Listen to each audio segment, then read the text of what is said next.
Il y a un mois face à la Norvège, avec pour mission remporter 2 points ici face à Chypre, une équipe qui depuis 1962 en 39 matchs officiels n'a gagné que 2 fois.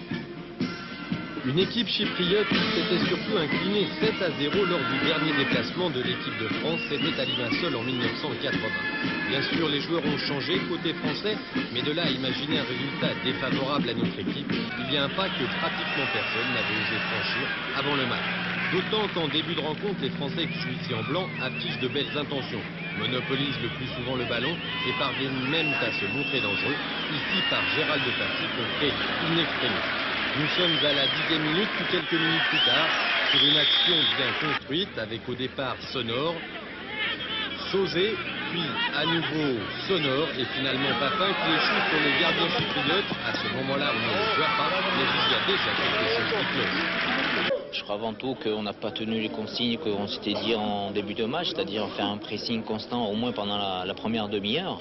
Et c'est qu'on n'est pas arrivé à faire parce que les Chypriotes nous ont beaucoup perturbés sur des grands ballons. Chaque fois qu'il y avait le feu à la maison chez eux, ils balançaient, donc ça nous a perturbés. On n'a jamais su se mettre en mouvement, se démarquer. Et à partir de là, bon, on a commis beaucoup d'erreurs. Sans fond de jeu, sans punch et surtout sans esprit de révolte, les Français font alors jeu égal avec les Chypriotes. Pas vraiment flatteur, d'autant que ce ne sont pas nos adversaires qui ont progressé, mais bien les tricolores qui s'enlisent petit à petit. À tel point que par instant, ce sont les Chypriotes qui donnent la leçon. Eux au moins utilisent les espaces libres, eux au moins tentent de jouer au football.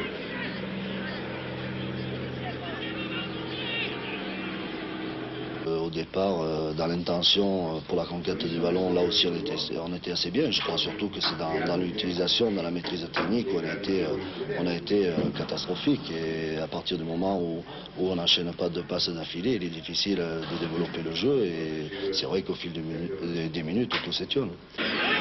Disparu l'état d'esprit qui, lors de France-Norvège, il y a un mois à peine, avait laissé entrevoir des jours meilleurs. Disparu aussi la maîtrise collective. L'équipe de France ne peut plus compter que sur un exploit individuel qui ne viendra pas. Ou encore sur une faute des défenseurs chypriotes qui en surnombre dès que les Français entrent en possession du ballon, se battent comme des lions et le plus souvent avec les moyens du bord. Des Chypriotes pourtant bien malheureux car cette erreur ils vont la commettre à 1 minute à peine de la mi-temps. Sur ce centre de Franck Sauzé, Papin saute plus haut que tout le monde et offre le premier but de la partie à Daniel Zverev, un but plutôt heureux compte tenu du déroulement de la première période. Ça aurait dû nous libérer complètement et mieux jouer en deuxième mi-temps, ce qu'on n'a pas su vraiment faire. On a continué dans le jeu en faisant les mêmes bêtises qu'on faisait en première mi-temps, ce qui a conforté les Chypriotes.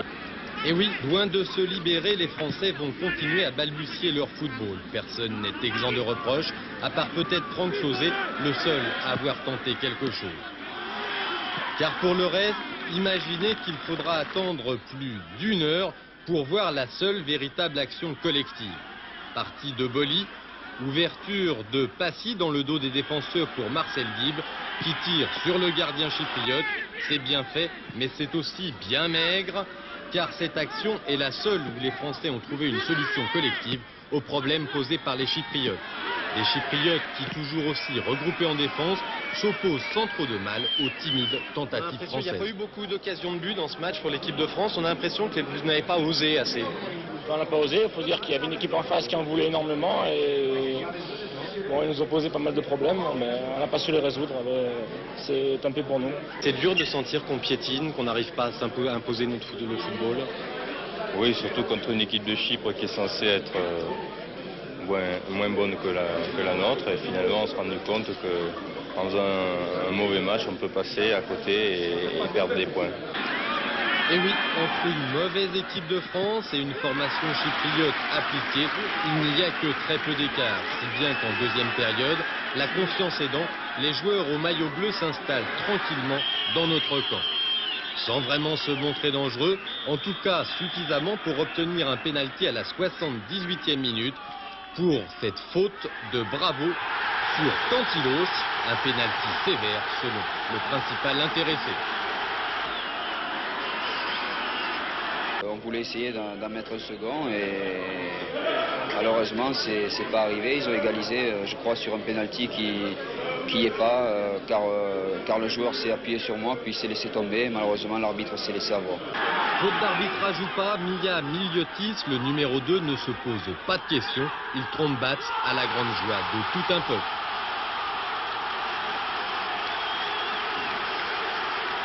Côté français, par contre, ce n'est pas vraiment la joie. Certains diront même qu'hier soir à Chypre, l'équipe de France a touché le fond.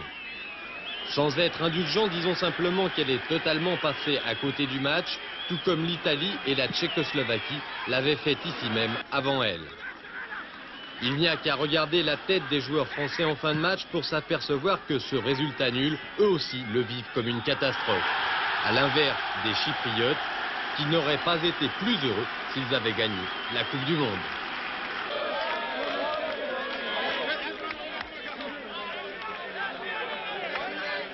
Je me place sur le plan des résultats, il n'est pas encore catastrophique, même si on abandonne un point contre une équipe qui est la plus faible du groupe. Ça, c'est toujours rattrapable mathématiquement. Ce qui est plus ennuyeux, c'est le sentiment qu'on a à la fin de cette rencontre. C'est l'impression de ne pas l'avoir disputé, justement. C'est ce qui est le plus regrettable. Et quand on ne peut pas trouver de raison ou d'excuses, il est difficile d'avoir un autre sentiment. Et ce soir, comme vous avez pu le constater, l'équipe de France n'a pas tourné, on n'a pas fait un bon match et on n'a pas d'excuses. Je crois qu'il va falloir se remettre tous en question afin de faire un bon résultat le prochain match. Si on veut se qualifier pour la Coupe du Monde, il va falloir corriger le tir et ne plus refaire les bêtises qu'on a fait. Vous n'avez pas l'impression que l'équipe de France, au lieu de progresser au fil des matchs, régresse un petit peu? Non, je pense pas. Je crois que l'équipe de France a fait un très mauvais match, il faut le dire. Mais il ne faut pas du tout l'accabler. Il faut au contraire essayer de l'aider de se sortir de ce trou et de se rattraper pour le match suivant. C'est sûr que ça va être un match très difficile. C'est sûr que ça va être très difficile pour la qualification. Moi, j'y crois dur comme fer. Mais à partir de là, il faut que tout le monde soit conscient qu'il faut se battre sur un terrain. Il faut qu'on s'aide mutuellement. Il faut qu'on fasse vraiment un groupe. Et à partir de là, nos chances sont quand même intactes. Okay, merci. Bien, ne pas commettre les mêmes erreurs, les mêmes bêtises, disait Manuel Amoros. Revenons encore un petit peu sur cette rencontre, sur certaines phases de jeu bien précises. Et vous avez constaté qu'il y a quand même des erreurs inadmissibles. Le mot est peut-être un petit peu fort, mais disons qu'à ce niveau, qui ne devrait pas exister devant un tel adversaire notamment. Vous voyez, par exemple, au niveau de la relance, vous l'avez vu une première fois au niveau des maladresses techniques. Ici, Passy qui pousse trop son ballon. C'est l'incompréhension la plus totale entre certains joueurs, comme ici entre Passy et Dib, ou alors toujours ce péché mignon, ça c'est typiquement français. Pourquoi ne pas frapper tout de suite, Passy? Et non, un contrôle en plus. Et oui, en plus c'était à la 4e minute. Alors évidemment, s'il ouvre la marque là, ça change sans doute beaucoup de choses. Je vous ai dit, on n'a pas vraiment le sentiment que les joueurs portent le même maillot, puisqu'ils se perdent chaque fois de vue. Ou alors, ils paniquent, on ne sait pas pourquoi, comme ici avec Casouni et cette grande chandelle. Enfin, voilà où nous en sommes. Le plus ennuyeux, c'est qu'on ne voit pas vraiment comment s'en sortir. Vous savez, à ce niveau-là, il faut de l'expérience. Alors, l'essentiel des joueurs, c'est vrai, ne l'ont pas. Il faut de la confiance. De ce côté-là, c'est mal parti. Les automatismes, bon, c'est vrai, il faut du temps. Et si vous n'avez pas tout cela, quasiment impossible de mettre en évidence votre côté créatif. En plus clair, de vous exprimer à 100%. Et puis, au niveau international, il ne faut pas l'oublier, ça. Il faut vraiment le pouvoir d'accélération. Et peu de joueurs le possèdent, ce pouvoir, hormis Amoros et peut-être un ou deux autres joueurs, peut-être. Et le pouvoir d'accélération, c'est la grande force d'un joueur comme Ferreri, par exemple. Et c'est pourquoi c'est souvent lui qui sauve Bordeaux en Coupe d'Europe, comme par hasard, ou Vjovic dans un passé récent. Le maître, en la matière, toujours au niveau de l'accélération, demeure évidemment Jean Tigana, mais il a mis un terme, vous le savez, à sa carrière en équipe de France. Il y a Fernandez aussi, qui était capable de donner le rythme, de donner le tempo, mais il est blessé et on ne sait s'il retrouvera un jour le niveau qui était le sien. Alors évidemment, tout cela est inquiétant, parce que hier, à Nicosie, c'était quasiment la même chose qu'Israël-France ou le France-Tchécoslovaquie du début de saison. Maintenant, que voulez-vous, l'incident est clos, ce n'est pas la peine d'accabler les joueurs français un peu plus. Notre football retrouvera peut-être de sa superbe. Mais voilà en tout cas les premiers enseignements que l'on peut tirer de ce match. Attendons maintenant tranquillement, sonnant quand même la tirette d'alarme le 19 novembre, où la France rencontrera la Yougoslavie à Belgrade. Ce sera là, ou sans doute malheureusement jamais. Et voyons maintenant précisément cette équipe de Yougoslavie qui s'est distinguée en milieu de semaine à Glasgow. C'était contre l'Écosse. Les Écossais qui ont pourtant ouvert la marque sur cette action, un remarquable 1-2 avec Johnston, ou plus exactement un Yougoslave qui marque contre son camp sans doute. Mais ensuite, eh bien, la Yougoslavie, loin de perdre confiance, a imposé son football. Ici, un coup franc très dangereux. Le gardien n'a peut-être pas touché le ballon, en tout cas l'arbitre accorde un corner. Et à la suite de celui-ci, eh bien, Katanec va égaliser. Ensuite, vraiment, il y aura du très très bon football, surtout côté yougoslave, à 1 ou 2 touches de balle avec un joueur enrôlé. Mais là, ce sont les images que nous ont envoyées nos confrères écossais. Vous voyez cette tête d'Aiken qui passe juste à côté. Et ça reflète assez mal quand même la physionomie de cette rencontre, dans la mesure où ils nous ont envoyé les 2 buts, bien sûr. Et puis ces 2 actions écossaises, là, vous voyez ici encore avec Mo Johnston, mais je vous l'ai dit, pour l'essentiel, bien sûr, plutôt les Yougoslaves qui se sont créés les meilleures occasions. Alors que l'on revoit cette action et cette occasion de Mo Johnston. Vraiment, ce sera très très difficile à Belgrade le 19 novembre prochain. Et vous voyez que la France, bon, bien sûr, elle n'est pas distancée, mais nous n'oublions pas qu'elle a reçu la Norvège et a joué à Chypre, c'est-à-dire qu'elle a déjà joué contre les équipes théoriquement les plus faibles. Enfin bon, tant qu'il y a de la vie, il y a de l'espoir. À propos d'espoir, voyons maintenant cette nouvelle génération qui a découvert pour nous hier après-midi à Melun, Martin Zara. Elle évoluait contre le Maroc, un adversaire pas vraiment réputé, mais là encore, c'est pas vraiment passé comme on pouvait l'imaginer. Alors, on continue ce petit voyage dans Téléfoot, mais enfin, Paris-Melun, c'est pas vraiment loin. Et en plus, Martin Zara, qui est superbement payé à une voiture, vous avez le constaté au standing. Allons-y, Martin.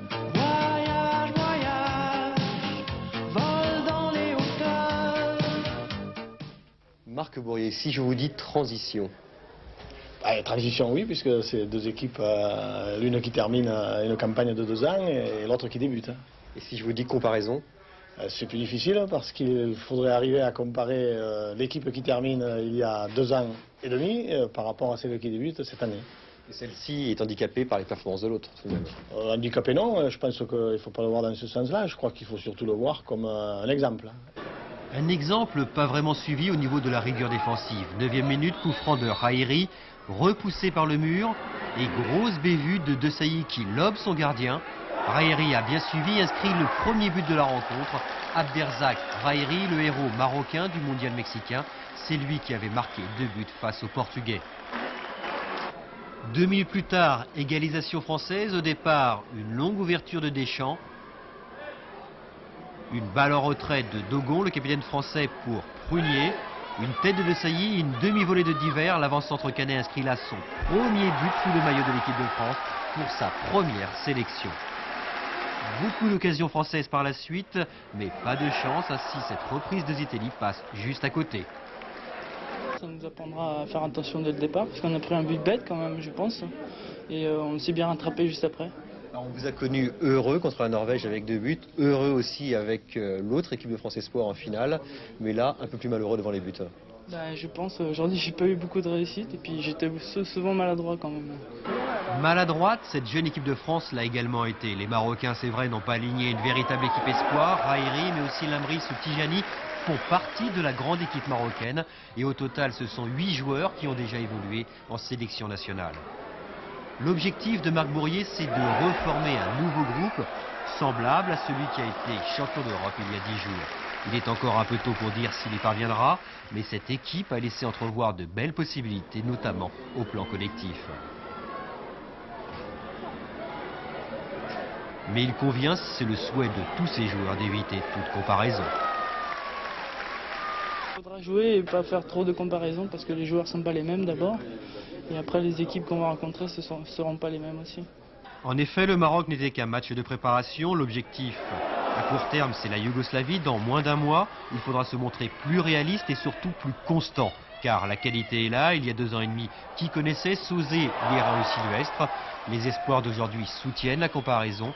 Les Zitelli, Divers, Deschamps et consorts peuvent faire aussi bien que leurs aînés. Premier élément de réponse, donc le 18 novembre prochain en Yougoslavie. Bien, nous verrons bien. Nous sommes maintenant en Europe car il s'est passé beaucoup de choses pour les éliminatoires de Coupe du Monde mercredi dernier. Vous voyez qu'il y a quand même des joueurs qui ont le sourire. Et puis ici, bon, il va falloir quand même le garder, ne pas trop insister sur cette contre-performance de l'équipe de France. Et nous allons faire maintenant un tour d'Europe. Alors là, accrochez bien vos ceintures. Regardez si vous avez un petit sachet en plastique devant car sincèrement, vous risquez d'être malade. Ça va aller très très vite un peu partout en Europe. Restez bien bloqués. Voyage, voyage.